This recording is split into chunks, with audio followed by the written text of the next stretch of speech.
दिल में अरमा आंखों में मस्ती है, प्यार जरा बाद में करना, हमारी उम्र जरा कच्ची है। In the grip of love episode 3। Episode 2 में आपने देखा कि सीलिंग को पता लगता है कि गू झाओ उसका नया इंटर्न है। गू झाओ उसे अपना रिज्यूम थमाता है। सीलिंग उसे हटाने के बहाने ढूंढती है, मगर मजाल है एक भी बहाने की जो गू झाओ के आसपास भी भटके।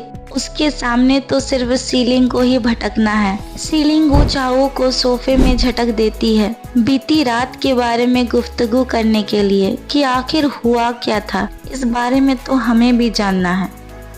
तो फिर क्या सीलिंग का ज्यादा समय ना लेते हुए गू झाओ से बताता है कि बीती रात उन दोनों के दरमियान उतना ही फासला था जितना कि एक फूल और कांटे का होता है। यानी नशे की हालत में सीलिंग ने उस पर वॉमिट कर दिया था, इसीलिए उसके कपड़ों को साफ करने के लिए फीमेल वर्कर्स के हाथों से उसके कपड़ों को उतरवा कर साफ किया गया था। बस कहानी यहीं तक थी। यानी खाया पिया कुछ नहीं, गिलास तोड़ा 12 आना। ये सुन सीलिंग थोड़ा चैन की सांस लेती है। गू झाओ सीलिंग के करीब आकर कहता है कि अगर अब भी वो उसे हायर नहीं करती है तो वो बाहर सबको ऐसी कहानी बताएगा कि तभी ये सुन सीलिंग उसे हायर कर लेती है। चलो बेटा काम पर लग जाओ। कंपनी में काम करने के पहले दिन ही गू झाओ सबके लिए स्वीट्स लेकर आता है कि तभी सीलिंग आती है और उसे काम के सिलसिले में बाहर लेकर जाती है। वो एक ऑफिस में आकर बैठती है कि तभी सीलिंग को अस्थमा का अटैक आ जाता है। गू झाओ दौड़ के आता है और उसे उठाकर हीरो की तरह भागता है। उसे गाड़ी में बैठाकर स्पीड से गाड़ी को भगाता है उसे हॉस्पिटल पहुंचाने के लिए, मगर उसे होश आ जाता है।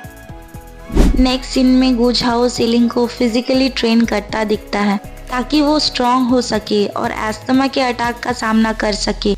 मगर वीक सी इस लड़की को गू झाओ के बाहों का सहारा तो चाहिए ही चाहिए होगा, है कि नहीं। रोमांस छोड़ फिर से सीलिंग को कुछ ब्रीदिंग टेक्निक्स के बारे में बताता है, पर ये रोमांस कहाँ इनका पीछा छोड़ने वाला था। दोनों के दिलों में तितलियां उड़ने लगी कि तभी इस ट्रेनिंग से बचने के लिए सीलिंग पैर में चोट का बहाना बनाती है।